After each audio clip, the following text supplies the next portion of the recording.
Սրբազան հայր Աստված օգնական։ Աստված պահապան, Նարեկ ջան։ Փառք Աստծո, բարի տեսանք ձեզ։ Բարի տեսանք, Տաթևում, Սուրբ Գրիգոր Տաթևացու օրը։ Ու շնորհակալ եմ շատ, որ չնայած քիչ առաջ եք եղել մեր տաղավարում, բայց շնորհակալ եմ շատ, որ այստեղ նույնպես Հիմա էլ Աստծո տաղավարում են գտնում։ Արտի մեջ։ Մի քիչ խորհրդանշական է այս օրերին Սյունիքում գտնվելը Սրբազան։ Նաև այն առումով, որ կարծես թե Սյունիքի վրա այդ կացինը, չեմ ուզում ավելի այսպես ճոռոման բանեմ, բայց այնուամենայնիվ կամ բարձր բառով ասեմ, այդ կացինը կախված է։ Ու այսօր բնականաբար այս միջավայրում ես ոչ թե ուզում ձեզ հետ խոսեմ բանի մասին, ներքաղաքական անցուդարձի մասին, այլ մի քիչ մեր ինքնութենական խնդիրների ու խնդիրների մասին։ Տեսեք Սրբազան, այդ հարցը իսկապես շատ հետաքրքիր է ու ես այս հարցի պատասխանը չեմ կարողանում ստանալ։ Խորհրդային միությունը տոտալիտար համակարգում, մեծ կայսրության մեջ եւ այլն, մեր ժողովուրդը կառուցեց ծիծեռնակաբերդ։ Կռվով, դավով, մյուսով եւ այլով, կարևոր չի, պայքարով, Մոսկվայում մեկին կոնյակ տալով, մյուսին եւ այլով, սովետական միության քաղաքականությամբ, չգիտեմ, սրա գրեց իր անլրալի զանգակատունը, Ռաֆի վերահրատարակվեց խորհրդային միություն, այսինքն ազգային զարթոնքի ինչ-որ մի հատորներով Շիրազ, ու այսպես շարունակ Չարենցը, մյուսը եւ այլն, ես ավելի այսպես Վարդանանք, Դերենիկ Դեմիրճյան, Կոստանզարյան հրապարակվեց, մյուսը եւ այսինքն բազմաթիվ են, հա։ Շեմ օպերա կառուցվեց, այս արվեցն արվեց։ Ու մենք չենք ասում, սովետական միություն, տոտալիտար եւ այլն, այսօր անկախ Հայաստանում 2025 թվականին այս իմ ասած բոլոր արժեքների դեմ կռիվ է ընթանում։ Ու ես ուզում եմ հարցնել ձեզ Սրբազան, ո՞րն է ավելի ազգային, խորհրդային Հայաստանը։ Չէ, ես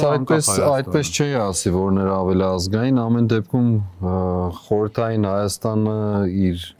էությունը նկարագիրը չէր կորցրել որպես ազգային միավոր։ Մի հաշվի առեք նաև, որ մենք մեծ ներգաղթ ենք ունեցել 46 թվականին, դրանից առաջ, դրանից հետո դա իմ պապիկն ու տատիկն են 46-ին։ Քիչ առաջ որ խոսում ենք, հենց դա էլ ասացիք։ Հիմա այդ հոսքն էլ է տեղի ունեցել, այսինքն ցեղասպանության ժառանգները նաև տուն են, հայրենիք են վերադարձել։ Միայն սովետական Հայաստանի կամ արևելյան Հայաստան պայմանական ասեմ, հատվածում ծնված մեծացած ժողովրդով չի տեղի ունեցել։ Ընդհանրապես 30-40 տարի առաջ գաղթականն էլ էին եկել, 30 տարի առաջ, այսինքն այնպես է որ Եվ ուզում եմ ասել, որ նկարագրով չի փոխվել դա։ Էութենական իմաստով դա չի փոխվել։ Ուրիշ արժ որ գոյություններ կոմունիստական ռեժիմը, ասենք, իր ամբողջ, ինչպես ասեցիք, տոտալիտար ճնշիչ ներկայությամբ, որն էլ թույլ էր տալիս այդ ամենը, որը ժամանակ առ ժամանակ, հիմա որոշ ժամանակ հիմնահատակ ջնջում էր ամեն ինչը, համահարտեցնում, հավասարեցնում։ Սա սովետական առաջին շրջանն էր, բայց որոշ շրջան հետո որոշակի ազատությունների եւ թույլտվությունների ազգային մշակույթի զարգացման եւ այլն հասկացել են մարդիկ, որ ի վերջո չեն կարող այդ ճնշումներով առաջ գնալ։ Այստեղ ավելի խորքային է խնդիրը։ Բոլշևիկյան հեղափոխությունից հետո ամենամեծ խնդիրն էր, որ այդ կազմավորված միավորումները կամ հանրապետությունները կամ պետությունները ինքնութենական առանձնահատկություններ չունենան, այլ ամբողջը համահարթեցված լինի։ Սովետական գլոբալիզմ, հա։ Այո, հենց դա է ուզում, ներքին գլոբալիզմ։ Այդպես էր եւ ես ինչու եմ ես նաեւ բացի են գրականություն եւ այլն, վերցրեք Տավուշի շրջան օրինակ մեր։ Այնտեղ շատ խորքային իմաստով արտահայտված էր դա, որ հենց սովետական շրջանին օրինակ ասենք եկեղեցիները կային, վանքերը կային, բայց հոգեվորականություն, ծառայություն չգոնե մի հոգի չկար այդ ամբողջ շրջանում եւ շատ ճնշումների տակ են գտնվել այդտեղ։ Կաթողիկոս ես մամել մեր երկրում։ Հա, դա մայրաթոռու մեջ միացնում, բայց ես ինչու եմ դա ընդգծում Տավուշ շրջան, որովհետեւ կողքի հանրապետությունը Վրաստանն է, կողքի հանրապետությունը Ադրբեջանն է, եւ այնտեղ էլ վստահաբար այդ շրջակայքում այդ ինքնութենական առանձնահատկությունը ուղղակիորեն կարելի ասել վերացման եզրին էր գտնվում, որ մարդիկ այլևս տարանջատում չունենան որևէ ազգային նկարագրի, պատկերացումների եւ այլն եւ այլն։ Հեսա մենք խոսում ենք մինչև 40-ականներ ենթադրում ենք։ Մինչև 40-ականներ չէ, ավելի։ Մինչև 50-60 այդ ժամանակները։ Նույնիսկ Ստալինի օրոք վերսկսվեց հոգևոր ծառայությունը։ Հա, դա էլ իր պատճառներն ուներ։ Գևորգ Չորեքչյան կաթողիկոսի շնորհքն էր դա բանակցելու, պատերազմի ժամանակ մեր ժողովուրդը հսկայական զոհաբերություն ա արել այդ ժամանակահատվածում։ Մի քիչ ավելի մեծ քաղաքականություններ էր նաև որտեղ նաև ռուս աղափար եկեղեցու մետրոպոլիտները վերադարձան։ Այո, եւ ուզում եմ ինչ ասել, ինչա տեղի ունեցել ընդհանուր աշխարհում։ Սովետ գալով մեր ժամանակներին, անկախության շրջանին։ Ուրեմն այդ 1991 թվականի այդ ամբողջ պատերազմից հետո եւ հետո սովետական կարգերի փլուզումից հետո հետեւյալն էր սովետական շրջանում օրինակ պայքարում էր ազգային նկարագրի կամ առավել եւս հոգեվոր արժեքների դեմ եւ այլն եւ փլուզումից հետո ոչ թե հաղթեց հոգեվոր գիտակցություն ու գաղափարաբանությունը այլ հաղթեց մատերիալիզմը այն ինչ որ կար սովետական միության մեջ նյութի եւ այլն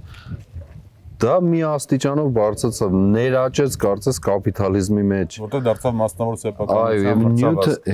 եւ նյութի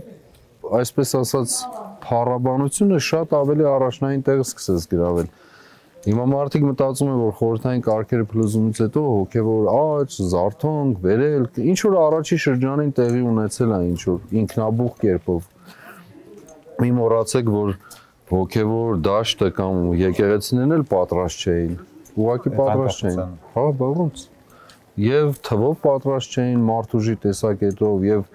փոփոխություններին պատրաստ չէին այսինքն շատ անզեն կամ անզոր կարելի ասել տիրույթում սիմվոլիկ ներկայությունն էին ինչպես ընկալվել է միշտ եւ դա էլ է մնացել որովհետեւ միշտ խորհրդանշական ընկալում է ունեցել ոչ թե առաքելության նշանակություն եկեղեցին նախորդող ժամանակահատվածում ինքնության մի հատված է իբրև ընկալվել հա ընկալվել է ինքնության հատված մի հատ կամ սովորույթային ինչ որ մի բան ապրեք ավանդույթ սովորություն ներքին ինչ որ հիշողություն կապվածություն բայց ոչ առաքելություն ոչ մեկի մտքով չէր անցնի որ ասենք եկեղեցու պատմությունը կամ հոգևոր դասերակցությունը պետք է դպրոցներում լինեն օրինակ չէ հետո չէր անցնի որ պետք է հեր ելնի հա հետո էլ արդեն ուրիշ այլանդակություն դա էլ մյուս ծայրահեղություն որովհետեւ բոլորը պետություն ունեն եւ այլն հիմա տեսեք այդ իմաստով շատ դժվար են օրինակ սփյուռք երբ որ գնում են արտագաղթող մեր հայրենակիցները շատ դժվար են ինտեգրվում սփյուռքյան մեր համայնքներին ինչու որովհետեւ իրենք գնում են պետական երկրից, այսպես ասած, ինստիտուցիոնալ կառույցներ եւ այլն ունեցող երկրից, պետությունից են գնում, պետական միտք ունեցող երկրից են գնում եւ համայնքային կյանքում ներգրավվածություն ոնց որ անիմաստ թվա իրենց։ Հիմա համայնքը ներքին կյանքը գիտեք ոնց որ չէ, սպորտային, մշակութային, հոգեվոր եւ կազմակերպական ոչ մարդիկ չեն պատկերացնում, որ դա անհրաժեշտություն է իրենց մի տեսակ ներքին փոքրիկ այսպես միջավայրը ստեղծելու պետք։ Հա, իրենք եթե կարիք են ունեցել օրինակ, չէ, պետության մեջ գնացել են օրինակ եմ ասում, սոցիալ նախարարություն կամ մշակույթի կամ եւ այլն։ Կամավորությամբ աշխատանքը անգամ բան չի։ Ընկալելի չի նաեւ Հայաստանում։ Հիմա դա շատ կարևոր տեղեկատվություն ունի։ Որպեսզի վերադառնամ ձեր տված հարցին, պետք է ասեմ, որ այդ փոփոխությունը տեղի չի ունեցել ընկալման իմաստով, քանի որ պետք է բնականից հոգևորը հաղթեր եւ այդ ազգային ներքին այդ թաքնված անթեղը վերազարթներ, ել ավելի զորանար, ուժեղանար, հակառակը ամբողջ աշխարհի աստիճանով եմ ասում, հակառակն է տեղ ունեցել, մատերիալիզմը զորացել։ Բայց սրա հետ միասին մի աստիճան ավելիով է բարձրացել եւ տնտեսական, այո, եւ տնտեսական, նյութական շահերի այդ առաջնահերթությունը ավելի է կարեւոր, կարելի ասել դարձել է գերնպատակ։ Հիմա Եթե ես երբ գերնպատակ չի եղել այդ հարցը։ Միշտ էլ եղել է, բայց որոշակի աստիճանով միշտ հավասարակշռվել են։ Հիմա նաև տեսեք անհատի միգուցե զորեղ առաջնորդողներն ու զորեղ քարոզողներն ուրիշ խնդիր էլ կա աշխարհի այսպես ասած քարոզչությունը նաև անհատի վրա է։ Անձից կտրելու անհատ դարձնելու, մարդուն կտրելու միջավայրից, մարդուն մարդուց կտրելու, մարդուն համայնքի կյանքից դուրս բերելու եւ համայնքի կյանքից դուրս եկած մարդն է, որ շատ հաճախ նաեւ պատասխանատվություն չի ուզում կրել այդ համայնքի կյանքի համար, այդ սոցիումի համար։ Եվ այսօր էլ մենք երբ որ խնդիրներ ունենք, երբ որ անընդհատ հարց ենք տալիս, այդ մարդու կտրվածության աստիճան, այսինքն համայնքի եւ անձի տարանջատված լինելու զգացողությունը։ Այսինքն դուք իմ հարցադրմանը որն էր ավելի ազգային սովետական Հայաստանի Հանրապետությունը հարցադրման ձևին համաձայն չեք։ Չէ, ոչ ձևին եւ ոչ միայն ձևին, այլ նաեւ այդ հարցը կարծում եմ համեմատության կարիք չունի, այսինքն եթե ձևը կասեք կամ հարցի էությունը։ Ինչի եմ ասում։ Ինչի ես շարունակեմ։ Այդ հարցը միշտ տրվել է, որն էր ավելի ազգային։ Ես ներողություն օրինակներով շարունակեմ, հա, Սրբազան։ Թող ինձ 1000 ներեն իմ սիրելի թալենցիները, բայց պիտի այդ օրինակը բերեմ։ Խորհրդային տարիներին Թալինում գաղթական մշեցիների ու սասունցիների սերունդները Գևորգ Չաուշի ու Անդրանիկի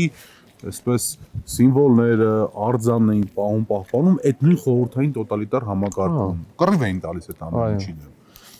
Այսօր մեզ պարտադրվում է ճակերտավոր ու պայմանական իրական Հայաստան հասկացություն, հա, ու եւ ոչ միայն թալենցիներ, այլ ընդհանրապես այն գաղթականների սերունդները, որոնք մշտապես իրենց մեջ կրել են այդ ամբողջ մշակութային հիշողությունը, կամ լռում են, կամ շփոթված են, կամ գնում են եւ ձայն են տալիս անգամ այդ պայմանական այդ Հայաստանը քարոզողին, հա, այսինքն ուրացման ամբողջ սեփական ժառանգությունը մշակութային ուրացման քարոզողի նկատմամբ լոյալություն է ապահովում։ Ոստեղ է հարցը գալիս, երբ որ դու օտար տիրապետության պայմաններում ըմբոստ ես եղել, ապա ինչու չես ըմբոստանում հիմա, երբ որ այս պահին քո ներսից են քեզ դա պարտադրում։ Նայեք, այդ նույն թալենցիները եւ մյուսները Արցախ են։ Հա, ես էլ եմ օրինակ բերում, Արցախ են ազատագրել։ Մեր ժողովուրդը 90-ականներին եղել է սովետական լավագույն սերունդը։ Մեր ժողովուրդը Արցախը ազատագրել։ Անկախությունը հռչակել, պետականության հիմքերն է դրել։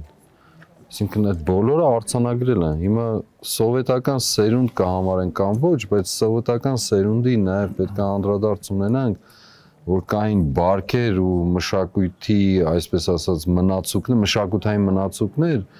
որոնք գերության նշան որպես դաջված են եղել մեր ճակատին։ Ես ամբողջությամբ չեմ պախարակի սովետական ժամանակահատվածը, բայց մի առանձնահատկություն գոյություն ունի։ Մարդուն մղում էին, հիմնական իմաստով մարդը գտնվում էր մի այնպիսի կարգավիճակում, որ իր համար պատասխանատվության զգացումը իր պետության, հայրենիքի հանդեպ գրեթե զրոյական աստիճան էր։ Ասեմ միտքս բացատրեմ։ Քաջալերվում էր համատարած, այսպես ասած, գողությունը։ Այսինքն մարդը կարող էր ապրել այդ միջավայրում եւ որևէ բան, եթե տուն չբերեր, իրեն չպատկանող ամոթ էր։ Ինքը պետք է անպայմանորեն այդ ձգտումն ուներ։ Նայեք, մեզ թվում է, թե դրանք ազդեցություն չունեն, բայց ունեն, որովհետեւ հոգեբանորեն դա ծավալվում է։ Մարդը հիմա փոփոխությունների շրջանը, ես հիշում եմ մեր հարևաններից մեկը թաղամասում աշխատում էր մսի կոմբինատում եւ ինքը երշիկ էր բերում տուն եւ վաճառում էր միս, երշիկ, լավ որակի ընդ որում եւ վաճառում էր մեր հարևաններին եւ բոլորը այսպես ասած նախապես պատվիրում էին նույնիսկ որ այս ժամանակ այսքան պետք է մեզ եւ այլն մսի կոմբինատից իրենը չէր բայց բերում էր մարդ եւ լավ որակով ընդ որում ոչ Ես մարդ եմ ճանաչել Սրբազան, որ ներողություն հայերեն, վանաների հայերենը չգիտեմ, լոգարան, չուգունից վանաներ էր բերում, ընդ որում, ասենք, ամեն ամիս մի քանի հատ, թե ինչ էր անում ոչ մեկ չգիտի, բայց դա արվում էր, այսինքն այդ կար։ Ուրեմն, երբ կարգերը փլվում էին, արդեն այդ ընթացքներ եւ գործերը վատացել էին, ինքը ամենամեծ ընդվզողն էր այդ երևույթի դիմաց։ Ընդդեմ Սովետ միությանը նկատի ունեք։ Չէ, ընդդեմ կարգերի փլուզման։ Ընդդեմ կարգերի փլուզման։ Որովհետև իր սահմանած կարգերն էլ էին փլուզվում։ Հիմա նաև այդ փոփոխությունների շրջանն ենք մենք անցել, որը շատ հաճախ կորուստներով է պայմանավորված, թե հոգևոր իմաստով, թե մշակութային իմաստով։ Այստեղ գլխավորը միշտ բոլոր պարագաներում մնում է առաջնորդությունը։ Օրինակ ես տվել եմ դրա։ եւ շատ ինձ համար ցնցող եղել այդ օրինակը, ես բազում անգամներ կրկնել եմ, դա Սուրբ գրային օրինակն է, Եգիպտոսից դուրս գալու պատմությունը, առաջնորդությունը, կառավարիչ առաջնորդը, տեսիլքով գաղափարական առաջնորդությունը եւ դեռ սակայն միշտ Բաբելոնի գերության Բաբելոնի Եգիպտոսի գերության հիշողությունը միշտ մնում էր մարդկանց մտքերին։ Իրեն գտնում են ազատության, ազատագրության ճանապարհի մեջ, ընդ որում 40 տարի հիշեք, մենք դեռ 30 տարի ենք բոլորել, 33 շուտով 4 կլինի։ Ուրեմն այդ ամբողջի մեջ այդ մարդիկ դեռ հիշում էին իրենց գերության քաղցրությունը, ստրկության քաղցրությունն էին հիշում։ Մենք չենք ազատագրվել այդ ստրկության քաղցրության հիշողությունից։ Մենք դեռ մտքով միգուցե կառուցակարգերով հրաժարվել ենք, այդուհանդերձ մտքով դեռ փորձում ենք այնտեղ գտնվել։ Սփյուռքում մանավանդ շատ է արտահայտվում մեր Հայաստանից արտագաղթած ժողովուրդը մեկ էլ կհիշի սովետական շրջանի, ասենք, խանութների արկա, օրինակ եմ ասում, խանութը, հիշողությունը։ Մանկությունն են հիշում ավելի Մանկություն չէ, ասենք,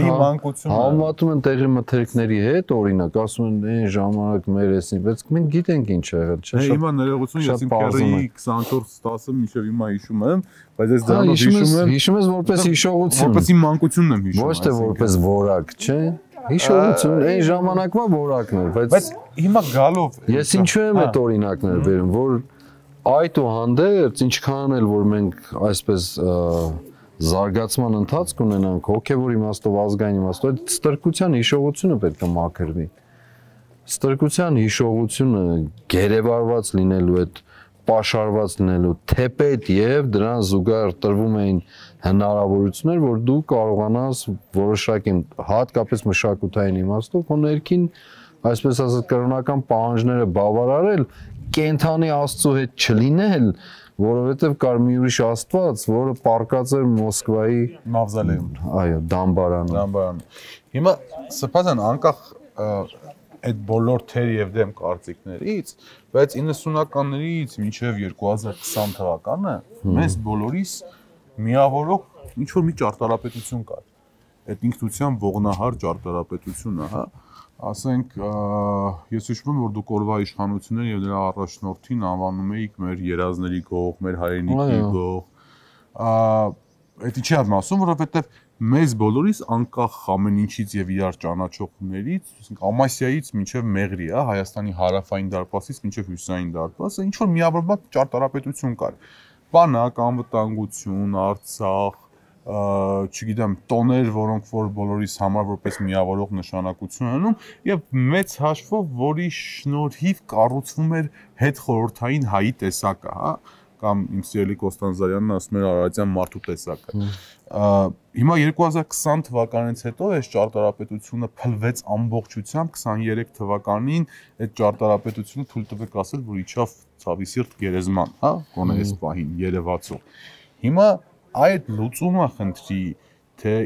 հայը հային ինչով պիտի կապի, որն է նոր արժեքային բանաձևը եւ ճարտարապետությունը, սրա մասին մտածում եք։ Շատ եմ մտածում, ինքը իրականության մեջ շատ դժվար հարց է, որովհետև ձեր նշածը շատ տեղին է, որ ամեն ինչ գրեթե զրոյացվել, քանդվել է։ Հիմա լայն իմաստով ասենք մեզ միացնողը ցեղասպանության գաղափարն էր, ցեղասպանություն անցած տեսած ազգի նույնություն ունենալն էր։ Բայց դա կոմպենսացվեց 90-ականների հաղթանակով։ Հա, բայց ցեղասպանությունը զոհի տեսակետից չեմ ասում, ես հաղթողի տեսակետից եմ ասում, որովհետև տեսեք 2015 թվականին 100-ամյակի առիթով նաև մեր ցեղասպանության նահատակները սրբադասվեցին։ Մենք խորքային նշանակություն որպես պետություն եւ այլն արարողակարգային նշանակություն տվեցինք, բայց կամ իրադարձային, բայց խորքային բովանդակային նշանակություն չտվեցինք։ Կամ չտվեցինք կամ չզարգացրեցինք ավելի ասեմ, խորքային ինչ։ գաղափարը, որ զոհի գաղափարից դու ի վերջո վերածվել ես հաղթողի գաղափար, չէ՞ որ սուրբերը հաղթողներ են, Սուրբ Գրիգոր Տաթևացին հաղթող է, չէ՞, որ մինչև այսօր մարդիկ տարբեր անկյուններից, վայրերից գալիս են իր շիրիմին այցելության, չէ՞, անկախ նրանց հավատքի ինչ չափ ունեն, ինչպես են ընկալում։ Մեր ինքնության կրողներից մեկն է, չէ՞։ Եվ այդ մտքի փոփոխությունը տեղի պիտի ունենար, մտքի եւ հոգու փոփոխություն, որ դու զոհի կարգավիճակից այլևս անցել ես հաղթողի կարգավիճակ, ինչպես ասեն են, նահատակ սուրբերը հաղթողներ են։ Մարդիկ, որոնք կյանքի եւ մահվան վրա գիտակցությամբ գաղափարով իշխանություն ունեն եւ դա այդ հռչակումն է տեղի ունեցել։ Ինչպես եմ ես տեսնում, տարիներով կրկնել եմ դա եւ ինձ համար միանշանակ այդպես է, մենք պիտի գործենք հենց ցեղասպանության լույսի ներքո մոռացված ազգ լինելու հայեցակարգով։ Այն ինչ որ աշխարհը մեզ ոչ, ավելի ուժեղացնելու։ Հազիվ թոթափել ենք դա, ոչ, չէ, ես ուրիշ կերպ եմ տեսնում։ Նայեք, շատ եմ խոսել այս մասին։ Այլևս երբեք, երբ ասվում է աշխարհում, այդ այլևս երբեք է իր տակը համակարգ ունի, գործողություններ ունի, մտածողություն ունի, նպատակ ունի, ի վերջո երազ ունի, ծրագիր ունի, օրակարգ ունի, այլևս երբեք պարզապես զգացմունքային մի հատ կոչ չի։ Հիշեցի, այսպես բանով ասեմ, միջալոց որպես մեջբերում ասեմ, մի օր ինտերվյու է անում իսրայելցի հայտնի վերլուծաբան կա Յակով Կեդմի, Կեդմի հետ ինտերվյու է անում, ասաց, հետաքրքիր միտք ասաց դաջվեց ուղեղից մեջ, էլի։ Երբ որ ես խոսում էի նրա մասին, որ Գազայի հովտում երեխաներ են մահանում, սա ցեղասպանությունն է, ինչ անում Իսրայելի կառավարությունը, ասաց դրա հաջորդ երկընտրանքը, որ մեր երեխաները պիտի մահանան։ Եվ մենք մեր մեջ որպես պետություն եւ որպես ժողովուրդ որոշում ենք ընդունել, որ այլևս երբեք մեր երեխաները չպետք է մահանան։ Ճիշտ դա եմ ասում։ Երբ որ ցեղասպանության գաղափարը ոչ զոհի բան մեզ կոտորեցին եւ ոչ, այո մենք անցել ենք այդ կրակի միջով եւ մենք գիտենք դրա արժեքը, դառնությունը, տառապանքը եւ մենք թույլ չպիտի տանք որ կրկնվի։ Մենք այսպես չարեցինք, բռնեցինք Արցախը, բաժանեցինք, Արցախը դառավ մի առանձին միավոր։ Այդպես աշխարհն ավելի հասկանալի։ Երբեմն անկալելի չէ։ Ես ի նկատի չունեմ քաղաքական իմաստով մոտեցումները։ Հայաստան-Արցախ։ Մեր օրակարգի իմաստով, այսինքն Արցախը ինքնին նկատվեց որպես առանձին հարց, ոչ թե ամբողջ մեր ինքնության, էության, հարցի, դատի, այսպես ասած, փաթեթի մեկ ուղղակիորեն հատվածը։ Այսինքն ամբողջության մեջ մենք չենք գնահատել Արցախը, այդ ամբողջի մեջ չենք տեսել, առանձին ենք գնահատել։ Մեզ համար որպես հայրենիքի մի հատված, ազատագրության մեզ համար կարևոր ձեռքբերում եւ այլն, բայց դուք նկատի ունեիք, բայց առնչակցությունը որն է ցեղասպանության հետ, ինչպես է եղել, ինչու պետք է Արցախը ազատագրված լիներ, ինչու պետք է մեր իրավունքները հաստատված լինեին, որովհետեւ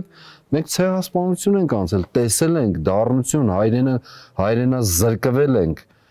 եւ սա որպես համակարգ պետք է մտնի կրթական ոլորտ, առողջապահության, տնտեսության, գյուղատնտեսության, սպորտի, այսինքն սա իբրև մոտիվացիա այլևս որպես գաղափար, այո, մտածում։ Ես մոռացված ազգ եմ, օրինակն եմ ասում, այսպես բան անեմ, այսպես պարզեցնեմ, ես մոռացված ազգ եմ, աշխարհը այսպես է ինձ ընդունել, ուրեմն ես իմ ներքին կյանքի զորության, ներքին կյանքը հզորացնելու, զարգացնելու միտում պիտի ունենամ, որպեսզի կարողանամ արտաքին աշխարհի հետ հարաբերվել այնպես, ինչպես իմ պայմաններին եւ ընկալումներին եւ մտածողությանը հարազատ է, ինչպես դուք քիչ առաջ նշեցիք Իսրայելի եւ Պաղեստինի օրինակով։ Ես մի ժամանակ առաջ ասում եի, որ այդ այլևս երբեք մեզ համար պետք է դա, եթե մեզ պետք է որ դա դառնա ատոմային ռումբ, ուրեմն պետք է դառնա ատոմային ռումբ, եթե պետք չի որ դառնա, պետք չի որ դառնա, ըստ այդ մտածողության։ Մենք աշխարհից կտրված չենք կարող։ Չէ, աշխարհից կտրված լինելու մասին չի խոսքը, քո ներքին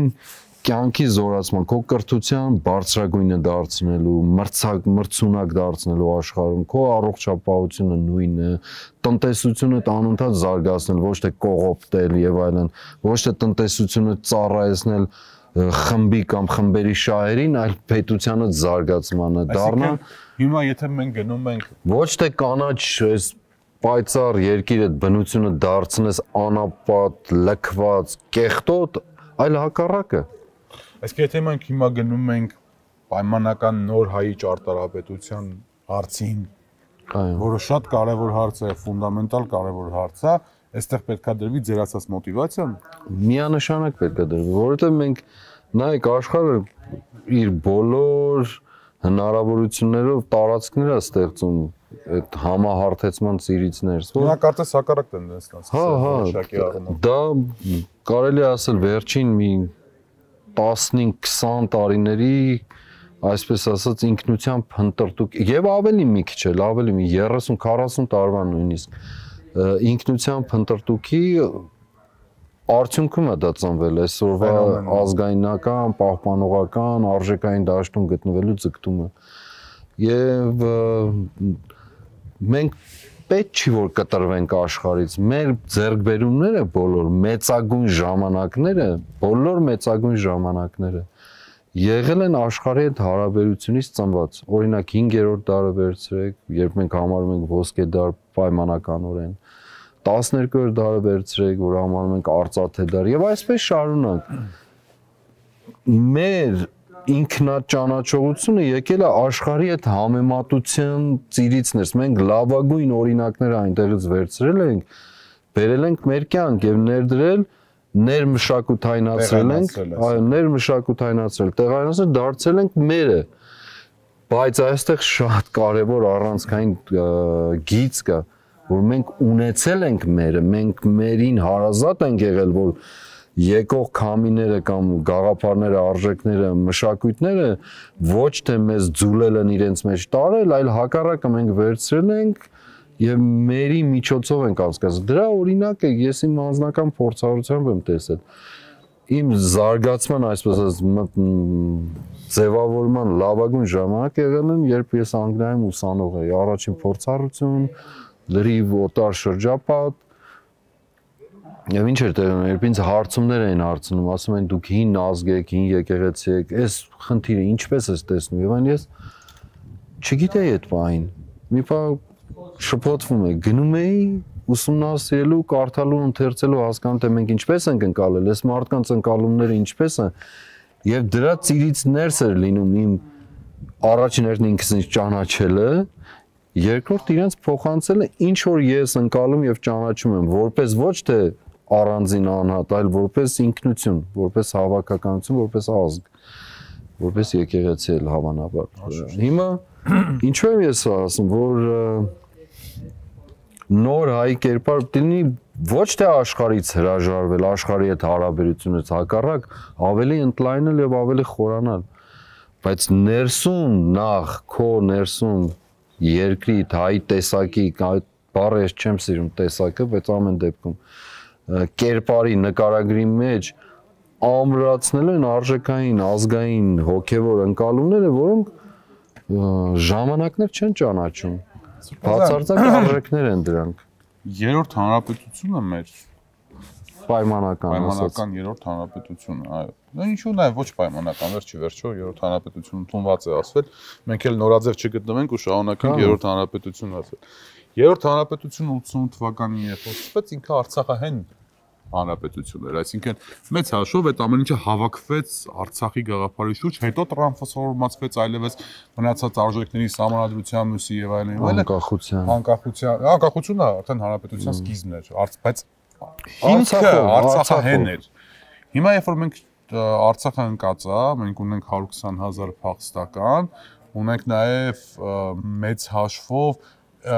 այդ 88 թվականի արժեքների դեմ սարսափելի մեծ կռիվ, որ տրվում է օրվա իշխանության կողմից։ Մենք կարող ենք պայմանականորեն, շատ պայմանականորեն ասել, որ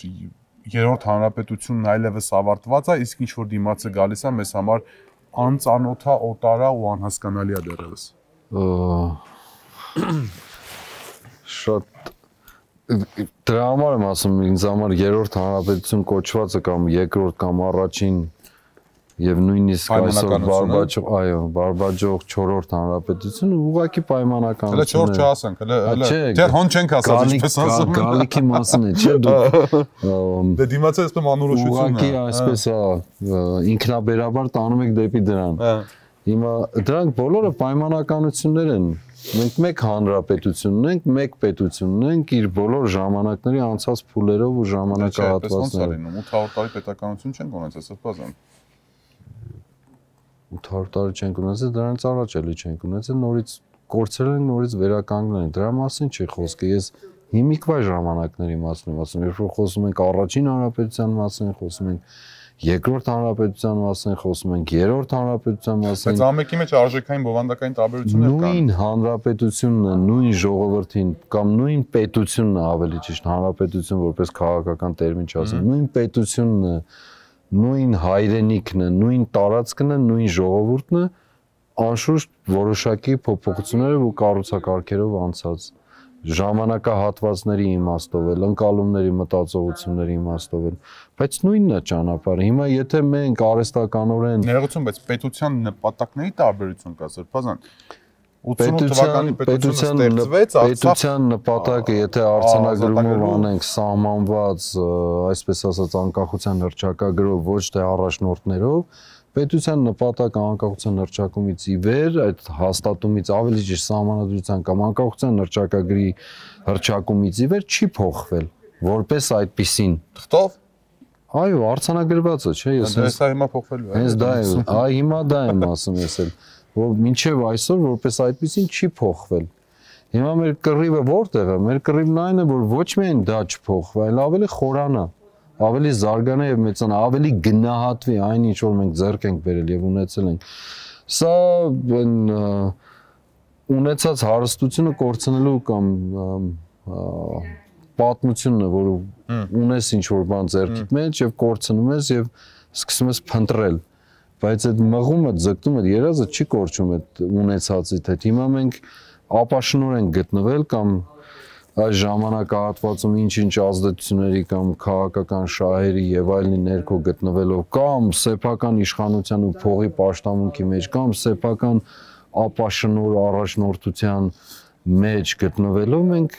ուղղակիորեն համազգային աղետի մեջ ենք հայտնվել, բայց չի նշանակում որ այդ աղետի մեջ էլ պետք է ապրենք, չի նշանակում որ այդ աղետը մեր երազները պետք է ջնջի, այո գողացվել են ինչպես ասել են, բայց չի նշանակում որ ջնջվել են։ Եվ հետևաբար մեր անելիքը ո՞րն է այս պահին։ Մեր անելիքը նախ գաղափարական դաշտը ստեղծեն, եւ որի մասին ես անընդհատ խոսել եմ։ Նախքան այդ փոփոխությունը մեզ ամենակարևոր արժեքը գաղափարական դաշտ ստեղծելն է։ Հնարավոր բոլոր եղանակներով ու տարբերակներով մարդկանց վերադարձնելն է գաղափարական տիրույթ, ոչ թե հայոյանքների, ոչ թե ամենապարզ այսպես ասած թվայնացված աշխարհը դա անվերադարձ չի փոխել։ Ձեր ասածը։ Հակառակը ավելի զորացրել է։ Նայեք մի առիթով ես օրինակ եմ բերել, որ ինչքան գիտատեխնիկան զարգանում է, այնքան փաստում է Աստծո գոյությունը։ Ինչ են ասում, ովքեր խորքով հավատացյալ են ընդհանրապես այսօր դիտարկում են որպես խավարամիտ, հետամնաց եւ այլն, որքան գիտատեխնիկան զարգանում է, այնքան փաստում ես, որ Աստված գոյություն ունի։ Ինչու՞։ Եվ ամենուր է։ Ինչու՞, որովհետև այսօր տեխնիկայի միջոցով ազգային անվտանգության ծառայությունները լսում են բոլորին, անխտիր, եթե ուզենան, բոլորին կլսեն, տարբեր device, տարբեր ինչ եք ասում, շամշադինի լեզվով ասած device-ների միջոցով կարող են բոլորին լսել, հնարավոր է բոլորին էլ տեսնել, տեսել եք, չէ՞, սարքավորումներ եւ այլն։ Ես այստեղ աստվածային նախախնամությունը չհասկացա, իհարկե։ Չէ, նախախնամությունը չեմ ասում, գոյությունն եմ ասում։ Երբ մենք աստվածաբանությունը, Սուրբ Գիրքն ասում, Աստված ամեն ինչ տեսնում է, լսում, ասում, ինչպես կարող է այդպես տեղի ունենալ։ Բայց հիմա ես Տաթևում ենք, չէ՞, գտնում ես վանքում չկնախ 10 ավելի առաջվա կամ ավարտված ամփոփված 14-րդ դարում, 14-րդ, 13, 14-րդ դարում, բայց ասենք մինչև առաջի դար գնացող վանքը իր հիմքերով։ Հիմա այստեղ էս վանքի անկյունում նստած մենք միասին կարող ենք եւ Ավստրալիա այցելել, տեսնել ինչ կա, միաժամանակ ընդ որում եւ Արգենտինա գնալ եւ ամենահեռավոր տեղերն եմ ասում։ Հնարավոր չէ միաժամանակ բոլոր թաղերը տեսնենք, տները տեսնենք, նույնիսկ տուն մտնենք երբեմն, եթե ավելի զարգացած ենք։ Հնարավոր է դա թե չէ։ Հնարավոր է, բայց լավ է թե վատ դա հարցի մյուս կողմն է։ Բայց եթե մարդու համար հնարավոր է, ինչպես է նշանակում, որ Աստծո համար հնարավոր չի, չէ՞, ուրեմն այն համար հնարավոր դա չեմ քննարկում։ Ես ասում եմ գոյության փաստն եմ ասում, որ թվայնացումը, գիտատեխնիկայի զարգացումը չի նշանակում ջնջել ամեն ինչ արժեքային իմաստով, հոգևոր, ազգային։ Առնվազն շատ դժվար է պահել դա։ Չէ, հակառակ։ Որովհետև ամեն մի ստահակ հասարակության վրա հասարակության հետ լայն առումով շփվելու սոցիալական ցանցերի մասին է խոսքը։ Ես ավելի դե սոցիալական ցանցերը ստեղծված են, որպեսզի մարդուն մեկուսացնեն, մարդուց կտրեն։ Քիչ առաջ դրա մասին ասում, հանրային պատասխանատվությունից կտրեն, որ մարդը նստած որևէ ծովի ափին կամ չգիտեմ որտեղ իր արևը ընդունելու ժամին հանկարծ ինչ որ հանրային միջադեպի ականատես լինի սոցիալական ցանցերի միջոցով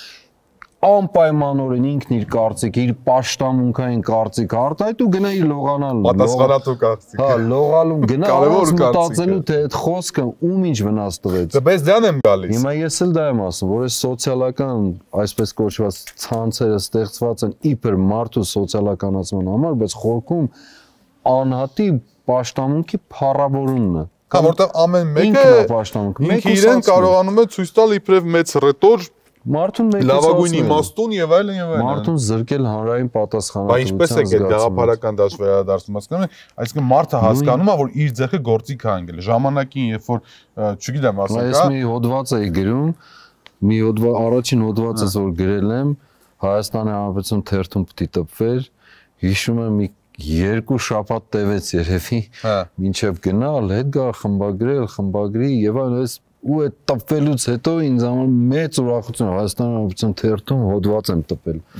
Բայց դրանով նվաճում էր ուղղակի։ Բայց դրանով հենց այսինքն արժեքային համակարգը կամ դաշտը կամ հասարակության վրա ազդեցության գործիքակազմը սարսափելի է փոխվել։ Ես եթե գնամ, չգիտեմ, ասենք ֆրանսիական մեծ հեղափոխություն կամ չգիտեմ այլ դեր, Մարատի հայտնի թերթը ուրեմն Голос народа կոչվում էր, այս թերթը դարձել էր ֆրանսիական հեղափոխության շարժիչ ուժը, բայց դա կարդում էին ընտրյալները։ Այսինքն եթե դու այդ թերթում տպվում էիր կամ Իսկրայում, հա, ասենք պայմանական, չգիտեմ, սովետական, այսպես հեղափոխական տարիների կամ մյուս տեղերում, դու այլևս առաջնորդողի կերպար ունեիր։ Ու քեզ կարդում էին հազարները, թղթից ձեռքից ձեռք են վերցնում։ Հիմա ամեն մի ներողություն համբակ կարող է այդ նույն բանը կարող է ոնց է այդ գաղափարախոսության մեջ բերելու։ Հիմա նույն գործիքները հակառակ իմաստով պիտի օգտագործվի ուղղակիորեն։ Կախում ունի թե դու դրանց տիրապետության ներքո ես, թե դարձնում ես քո տիրապետությունը։ Հասկանալի է, որ այդ հեղեղի դեմ դժվար է պայքարել, բայց ի վերջո պետությունը եթե մտածողություն ունի կամ առաջնորդությունը պետության ներողություն եմ խնդրում, եթե ազգային ներքին ինքնության գաղափարի եւ ընդհանրապես առողջության ներքին առողջության զգացողությունն ու առաջնորդությունն ունի, դրա միջոցներն էլ կան։ Ուղղակի միջոցները կան, ոչ թե մարդկանց խոսքի ազատությունը սահմանափակելու իմաստով, այլ ուղղորդելու իմաստով, քարոզչությունը մեծացնելու իմաստով։ Մեզ ինչ են քարոզում, բոլոր ճակատներով մեզ ինչ են քարոզում, պարտություն։ Մեզ ինչ են քարոզում, որտեղ հաց այնտեղ կաց, չէ՞։ Հիմա այդ քարոզչությունն է տեղի ունենում։ Խոջան Նասրեդինի ասած երբ այդ քարոզչության ուղղվածությունը դրվի ճիշտ հիմքերի վրա եւ ճիշտ ճանապարհի վրա, ես նորից եմ ասում, այո, երբեմն կարելի է միջոցներ ձեռնարկել, որպեսզի սահմանափակվեն, որպեսզի մարդը պատասխանատվություն կրի, թե իր ասածի, թե իր գրածի, թե իր խոսածի համար։ Ես նկատի չունեմ քննադատություն եւ այլն, այլ այն մնացած երևույթները, որոնք առկա են մեր կյանքում, բայց հիմնական իմաստով ինչպիսի առաջնորդություն է հաղորդում այդ պետության ղեկին եւ ինչպիսի միջավայր է խումբը, ինչպիսի միջավայր է ստեղծում, այո։ Ասեմ 30-ական թվականների այդ բանը մատնությունների այդ բանը որ սկսվեց շրջանը, հա, մի ամբողջ։ Դա էլ էր միջավայր, չէ։ Հա, դա հենց միջավայրի ստեղծման հետևանք էր, այսինքն ստեղծիր միջավայր եւ այդ մարդը կդառնա մարդակերից մինչև մատնի, չէ՞, ամենաառաքինի մարդիկ եւ քչերն են որ այդ փորձությանը դիմանում են։ Ու հիմա գիտեք, սրբազան այդ լավի ու վատի, բարի եւ չարի, կարելի եւ չի կարելի պատկերացումները երևի թե մարդ իր մայրական կաթի հետ միասին է ստանում, այսպես ասեմ, հա, սկսվում է ամենայնպես այդպես, հետո ընտանեկան դաստիարակություն, հետո ինչու ոչ փողոցային դաստիարակություն, համալսարանական, դպրոցական եւ այլն, որտեղ ձևավորվում է մարդու չէ այնուամենայնիվ։ Հիմա եկել է մի իրավիճակ, որ այն ինչ որ մեզ սովորացրել են բոլորիս ու ասել են չի կարելի։ Չի կարելի։ Լավ չի սա։ Ասենք զոհվածի ծնողին հայելը վատ բան է, չի կարելի։ Ամոթ է։ Հիմա մեզ քարոզվում է, որ դա կարելի է, բոլոր չի կարելիները վերածվել է կարելիների սրբազան։ Հենց դրա համար եմ ասում, առաջնորդությունն է կարևոր։ Իրապես առաջնորդության վարքաբանությունն է կարևոր, մտածողությունը, խոսքը, հիմա ինչ խոսք է հնչում մեր երկրում, ինչ խոսքն է արժեք, ինչ խոսքի հետևից են գնում կամ ինչ են ընդօրինակում երիտասարդները կամ երեխաները։ Ազգային ժողովի ամբիոնից ինչ է հնչում։ Ինչ գաղափար, հայոյանք, այսինքն ես երբեք չէի պատկերացնի, որ մեր երկրում երկրի ղեկավարը հրապարակային հայոյան կարող է տալ։ Հրապարակային, ամենածանր կերպով։ Հետո լասի չեմ հիշում։ Հա, վերջում էլ ասի չեմ հիշում։ Դա էլ է կարևոր։ Հիմա թե ինչի ազդեցության տակ, հիմա եթե ասենք Իջևանում կամ որը Իջևանում, եթե 14 տարեկան երեխան գալիս իր երկրի ղեկավարի մասն ասում է օրինակ, բայց ինչ է ինքը խմում այդքան։ Հարց է, չէ՞ դա, այդ երեխան ներկայացնում է, չէ՞ իր միջավայրը։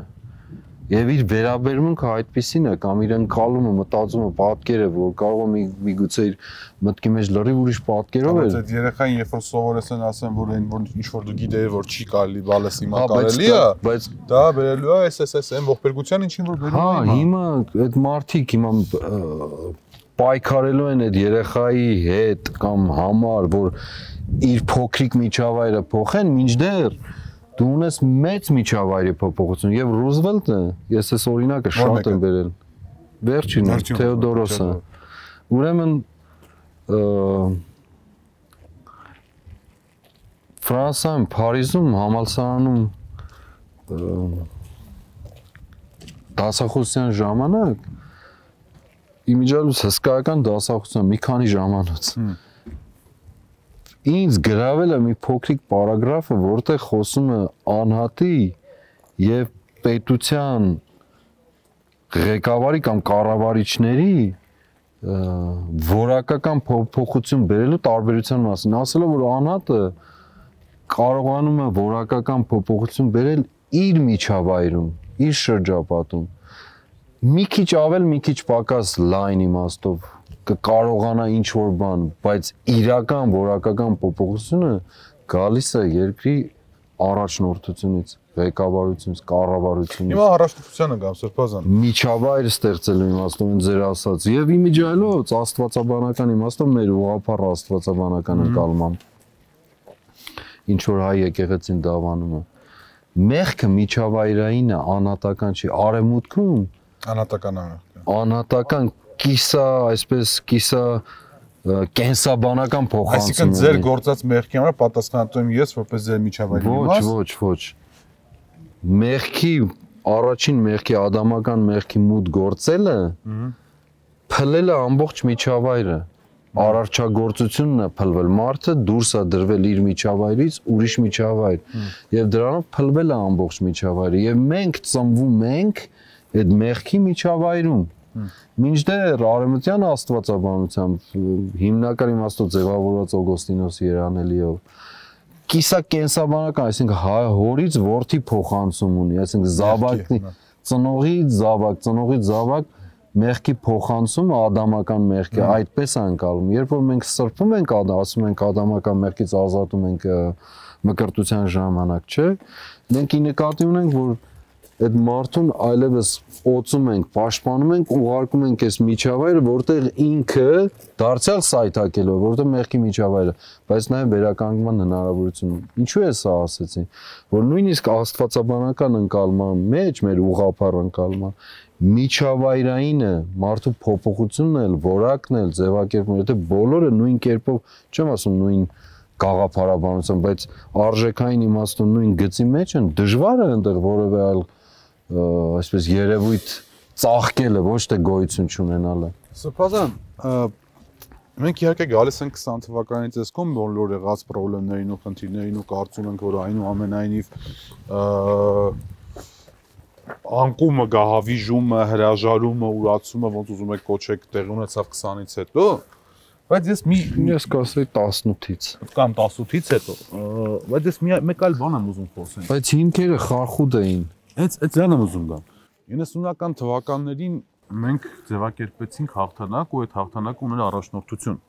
Մենակ ես չեմ ընդունում, որ ասում են հայ ժողովուրդը հաղթեց Արցախյան պատերազմում, հայ ժողովուրդը անշուշտ հաղթեց Արցախյան պատերազմում, բայց դե հայ ժողովուրդը չուներ այն առաջնորդությունը, որ ուներ այդ ժամանակ, միգուցե եւ չհաղթեց։ Չէր հաղթի։ Հիմա կամ շատ ավելի ծանր գնով կլիներ։ Հիմա տեսեք, այդ տարիները մեր հաղթանակի տարիներն ես ասում եմ դա ցեղասպանությունից, այդ ինչի մասով քիչ առաջ խոսում ենք, ցեղասպանության այդ բանից թոթափելու տարիներ էին կարծես թե 90-ականների հաղթանակից հետո քաղաքական տրամաբանությամբ կամ չգիտեմ ժողովրդային ասույթով կամ չգիտեմ վերջը այդ տարիները կոչվեցին մթի ու ցրտի տարիներ ու ես հիմա ուզում եմ հիմա հետահայաց մտածեմ անտը պպտում եմ մեջ էլի ինչ եղավ ինչպես եղավ ինչու եղավ ինչու Ադրբեջանը ավելի նպատակասլաց գտնվեց քան մենք ինչու չգիտեմ մենք պատրաստ չենք իրենք պատրաստ էին ու վախենալով գալիս հանգում եմ մտքի որ այդ էպիտետները այդ քարոզչությունը որը երևի թե ենթադրաբար ուներ որոշակի քաղաքական տրամաբանություն, բայց ինքը բերեց եւ օտարացրեց ինչ որ առումով ժողովրդին հաղթանակից, չսիրեց այդ հաղթանակը ժողովուրդը։ Վախեցավ։ Տեր կանգնելու վախեցավ, այսինքն պատասխանատվության տակ մտնում։ Իմիջիայլոց ասեմ, որ ես շատ པարզ ճակատով կարող եմ ասել, որ հենց առաջին ժամանակներում հնչել են մթի եւ ցրտի տարիներ եւ այլն, ես կտրականապես մերժել եմ ասելով չի կարելի դա ասել այդպես դրանք հերոսական տարիներ են հենց այդ նույն մութն ու ցուրտն էլ քո կրելու պատասխանատվությունը կրելու ազգային մղումները երազները ունենալու համար այդ քո տառապանքի ընդունելու զոհաբերության ճանապարհն է այդ մութ ու ցուրտը պայմանական բայց երբ որ անընդհատ մտցրեցին մեր կյանք ու մեր ուղեղների մեջ մեր գլուխների մեջ այսպես ասած եւ քանդեցին միջավայրը այո հաղթանակից բաժանեցին եւ ես ավելի խորն եմ ասում հաղթանակից վախեցանք որովհետեւ հաղթանակը մեծ պատասխանատվություն է ընտրել դու ընդլայնել ես տարածքներդ մեծացրել ես դրանք պիտի զարգացնես զորացնես մեծացնես զողողությունների գնաս ի վերջո աշխարհի հետ կռվես դրա համար չէ որովհետեւ գիտենք աշխարհը ինչպիսի այսպես ասած մոտեցումներ ունի հարցերին եւ մենք կարծես թե վախեցանք այդ բոլորից կամ այսպես կպանք, ետ վերադարձանք, մոտեցանք, հետ գնացինք, չվարվելու, ձգտում չվարվելու, այսպես մտածում նույնիսկ, բայց ընկանք կրակի ամենախորքը, թոնրի ամենախորքը, վարվելուց էլ մոխրը։ Մեկը եկավ ասա ծածիկ է հաղթանակը, մենք այդ հաղթանակի կարիքը չունենք։ Այսինքն մենք մեր մեջ արդեն կասկած ունեինք, բայց կար մի միջավայր, որ այդ կասկածի պարագան, երբ որ դու այդ կասկածը վերև էիր բարձրացնում, գլխիդ ուտում էիր անմիջապես։ Հա, միանշանակ։ Հետո եկավ մեկը, որ ասաց, բայց մի վայրկյան, քո կասկածները լրիվ իրավացի են եւ արդարացի են։ Եթե դու չես սիրում, հայտարարի դրա մասին, որ չես սիրում, ատում ես այդ հաղթանակը, ատիր այդ հաղթանակը։ Այդ մեկն էլ միջավայրի ծնունդ էր, այդ մեկն էլ միջավայր ստեղծողներից մեկն էր, որի նկարագիրը ինչ է եղել, լրագրողական ամբողջ համայնքը գիտի։ Չէ, ինչպիսի գործունեություն է ծավալել, բայց նաև այդ գաղափարի ծնունդը ինքը կամ որոշակի նպատակով շահադիտական եւ կամ էլ ուղղակի ես չեմ հավատում որ գաղափարական ուղղվածություն ունեցել է եւ ունի, բայց այդուհանդերձ հիմա կամ այդ առաջի ժամանակների մեր անզատամարտին ես մշտապես համարել եմ հերոսական ժամանակներ, թե առաջնագծում կռվելու իմաստով, Արցախի ազատագրության ամբողջ պայքարի միջից եւ թե նաեւ թիկունքի կրած այդ վեհ տառապանքը, զոհաբերությունը դա ուղղակի անընդունելի է եղել, անկախ նրանից դու քաղաքական ինչ դիրքորոշում, վերաբերմունք, գաղափարական ինչ տարբերություն ես ունեցել, չես կարող քո ինքդ քո սեփական նկարագիր ու ձեռքբերումը դարձնել պարզապես մանրադրամ դրա դիմաց ու փորձել շահարկել դա ես կարող եմ սիրեմ կամ չսիրեմ գաղափարական տարբերություն ունենամ ժամանակի առաջնորդների հետ բայց ես չեմ կարող ինքս իմ նկատմամբ այդպես լինել։ Ի վերջո դա իմ ձեռքբերումն է, չէ, որպես հավաքականություն, որպես հաղթանակ սիրելու հետ կապված է, բազան շատ խորհրդանշական է, ես չգիտեի դրա մասին, դուք ասացիք, որ մենք այժմ գտնվում ենք միտեղ, որտեղ կոչվում է Նժդեի սենյակ, ճիշտ եմ ասում։ Գարեգին Նժդեը ըստ տվյալների այստեղ գիշերել է։ Այստեղ է անցկացրել օրեր։ Գիտեք իր նշանավոր երթման արարողությունն է Տաթևում տեղի ունեցել։ Դավիթ Բեկյան ուխտի ու էլի ընտրյալներ են մասնակցել, այսինքն 1, 2, 3 այնտեղ ինչ որ կարծես թե միջոցառում է, հա։ Փեքչախներն է, հա, ոնց որ փորձում։ Չէ, մարդիկ ուխտավորներ են։ Ուխտավորներ են։ Բարձրանա։ Շատ ուրախ եմ։ Այստեղ տվյալների տեղեկությունների Գարեգին Նժդերն է մնացել ապրել մի քանի օրեր։ Հավանաբար ապստամբության ամբողջ ժամանակահատվածում իր ապահով վայրը եղել է Տաթևի վանքը։ Եվ այս սենյակը իրենով է պայմանավորված, նաև նշանավորված։ Ասկետիկ պայմաններում է Նժդեը ապրել։ Բնականաբար այդպես էլ պետք է լիներ։ Զոհաբերության, ինքնընծայման, գինը, գիտակցությունը ունեցող մարդ ուրիշ կերպ չի կարող ունել։ Հետաքրքիր է, այստեղից բացվում է ամբողջ շնյաց աշխարհը կարծես ափի վրա։ Արցախն է, էլի արդեն։ Դեպի հեռու, հա։ Ապրեք դուք, ուխներդ ընդունելի լինի, շնորհակալություն, մամային էլ բարևներ։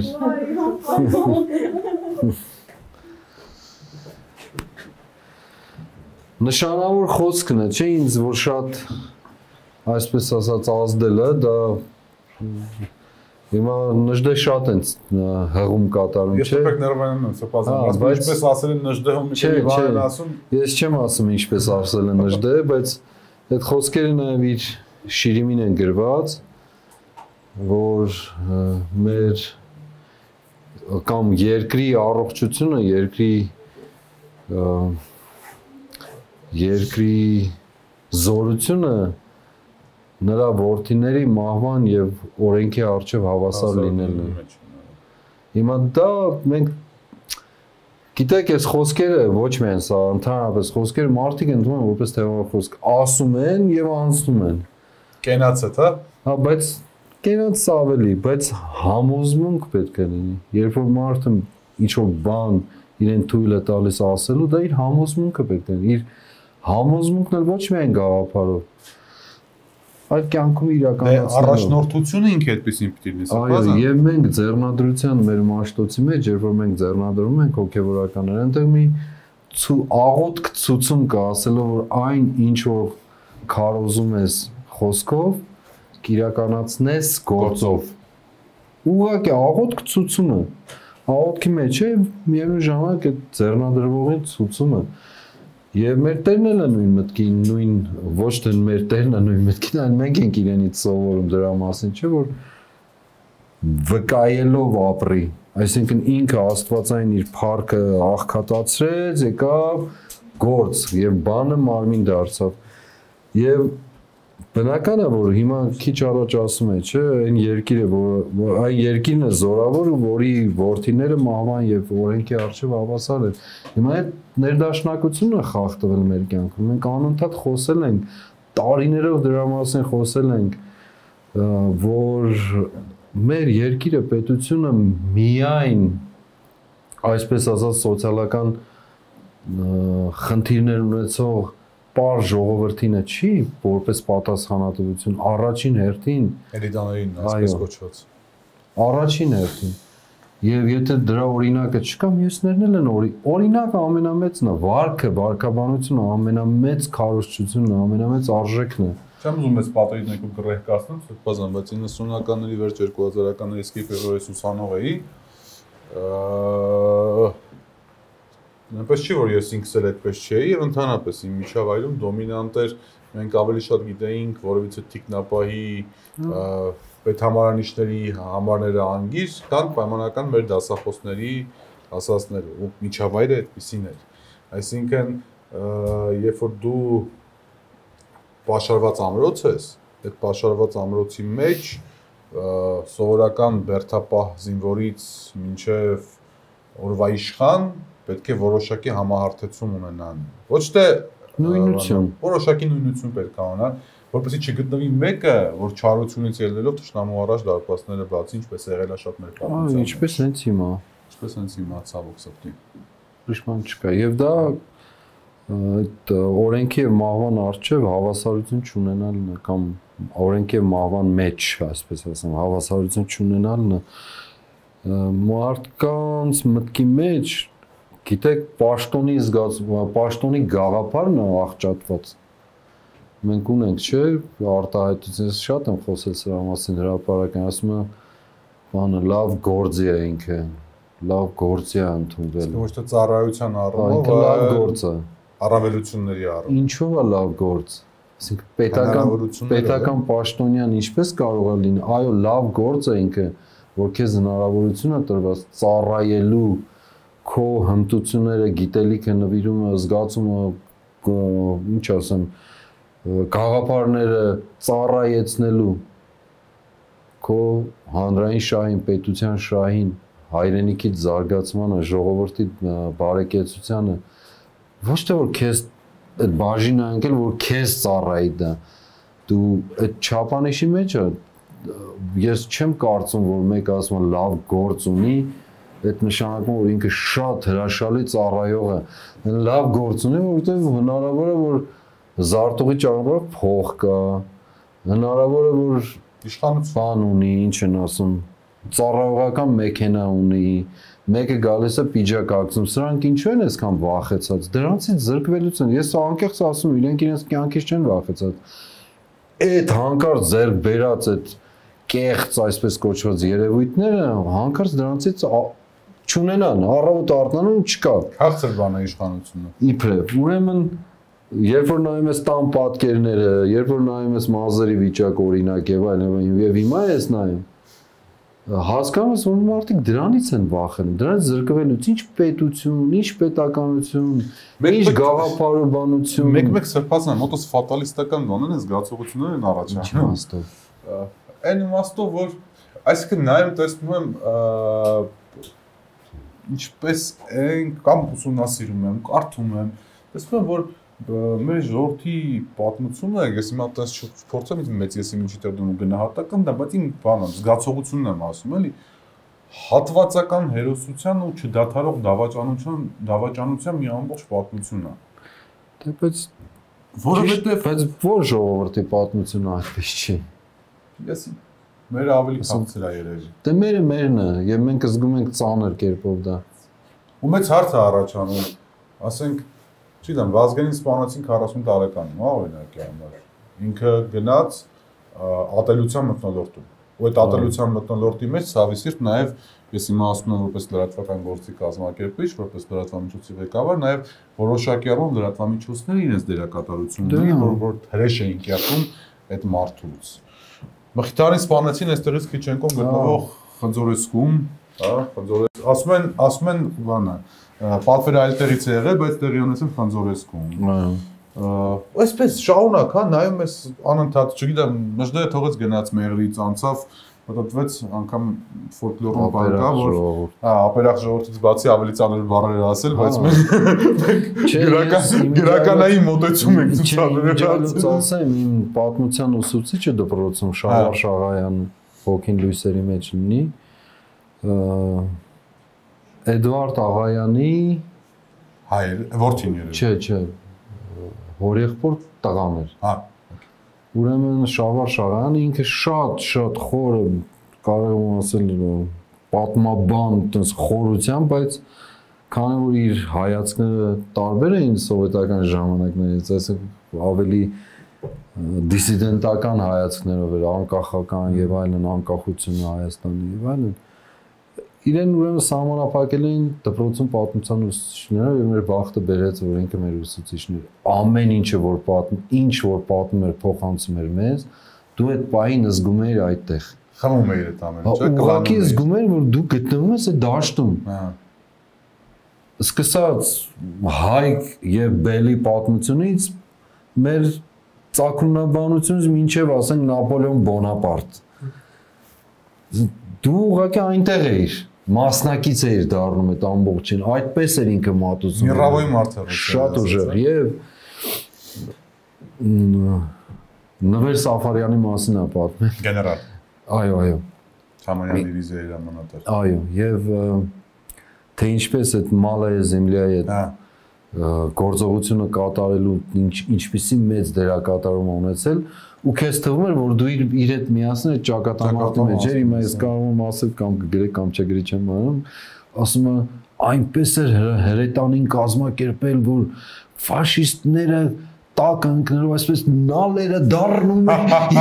պատմում էր դասի ժամանակ այդ դու այսինքն դու մտնում ես այդ ամենը ուղղակի մեջն էր հայտնվում էր այդտեղ ես վիդեո տեսագրությունում տեսել Լևոն Ներսիսյանի ցավոք բան չէ այդ 50-ը եղել են իր ուսանողական տարիներին որ դուք ասում եք ես անդառնում եմ Լևոն Ներսիսյանի դասախոսություն որ մարդիկ ոնց էին գալիս ու մտնում Մարտասամանյան գրականության մեջ ու կարծես իրենք Դանթեով էին անցնում, չգիտեմ իրենք ասենք բանով Գյոթեով էին անցնում եւ այլն, էլի, այդպես մարդիկ լինում են, նրանք 1001-ն են, միլիոնից մեկն են։ Իր հայրը եղել է ուրեմն Նժդեհի զորահրամանատար կամ ջոկատներից մեկի հրամանատարը Մեղրու թևում։ Սյունեցիներ են այսինքն։ Այո, Ագարակի թևում, ուրեմն ասում էր, որ երբ մայրն է պատմել իրեն, ասում է երբ Նժդեհը գալիս էր գյուղ, սպիտակ ձյու վրա հեծած եւ այլն հսկա էր եւ ասում եմ ինչպես էր պատմում, չէ՞, հսկա։ Նժդեհը փոքրամամին է եղել։ Հա, ինքը ասում է հսկա էր երևում այդ ձյու վրա, փառավոր, հզոր, զորավոր, պատմում էր այսպես ու դու չիմանալով անգամ որ դասան 6-րդ դասարան է ասեն։ Հա 6-րդ դասարան է ժամանակ ով էր Նժդեհի մասին խոսում, չէ՞։ Ձերդուշկա Կալինինի մասին էին խոսում։ Հա, հիմա ես այդ պահին մի առասպելական կերպար էր գալիս եւ այդպես էլ կա իրականում։ Խորքում այդպես էլ կա, քանի որ մարդկանց ընկալումների մեջ էլ է այդպես։ Այդ առասպելական կերպարը, հաղթողի կերպարն է ինքը։ Եվ իր մոր պատմածներն էր մեզ փոխանցում։ Եվ ասում էր որ երբ արդեն այդպես հիա բանեղած այսպես Գանած, այո, ուսա խապված մի տեսակ անցնում էր Արաքսը դեպի Պարսկաստան, ասում է լաստի վրայից նայեց եւ ասաց, բայց ես ետ կգամ մի խավար գիշեր ու անցավ ու գնացին։ Այդ խոսքը ինքն է ինձ փոխանցել, այսինքն իր մոր վկայությունը։ Հիմա ինչու հիշեցին դա որովհետև մենք հենց այդ միջավայրում ենք գտնվում եւ մենք խոսում ենք դավաճանության եւ այլն հուսախաբության, հուսահատության մասին, դա անխուսափելիորեն մարդկային կյանքի նկարագիրն է։ Հիմա մենք ավելի շատ խոսել ենք դավաճանությունների մասին, քան հերոսությունների մասին։ Դրա համար հերոսությունները մեզ համար մնացել են հատվածական, դավաճանությունը մնացել է շարունակական։ Մենք հերոսությունների մասին չենք խոսում, հերոսական դրվագների մասին չենք խոսում, հերոսական պատմությունների ու միջավայրերի մասին չենք խոսում։ Տեսեք ինչ են արել այս մարդիկ։ 44 օրյա պատերազմը մեր հենց ապրած ժամանակահատվածը տասնյակներով, եթե չասեմ հարյուրավորներով հերոսության պատմություններ կան, որոնք ուղղակիորեն դրեցին քարի տակ եւ ինչ արեցին դավաճանությունը պանծացնելով որպեսզի մարդիկ չմտածեն սխրանքի մասին, չմտածեն վերականգնվելու մասին, այլ կառավարելի քաոսով, ատելությամբ, թշնամությամբ եւ նաեւ ճզմելով մարդկային վեհ զգացումները կարող են իրենց կառավարող լինել ավելի հանգիստ ու հեշտ դարձնել։ Սրբազան վերջին մասը, որ ուզում եմ հարցնել, կարճ, հարցը հավաքական պատասխան իմ հարցը երկար լինելու ձեր պատասխանը կարճ է։ Դու հարցերի վարպետ ես, որը հենց տալիս ես մի 6 շերտով պետք է հարցես պատասխանել։ Շատ իմանալն են։ 1941 թվականին գերմանական օկուպացիայի ժամանակ բան ջայլ տղա Հունաստանում Մանոլիս Գլեզոս անունով այն ժամանակ Ակրոպոլիսը Պարթենոնը Աթենքի մեջ չէր։ Քոսիրոս կերպարներից մեկն է կարծեմ։ Պարթենոնը Աթենքից հեռու էր, այսինքն հենց մեջ չէր։ Լեռնային արահետներով բարձանում է ու Հիտլերյան դրոշը գցում է գետին Պարթենոնից։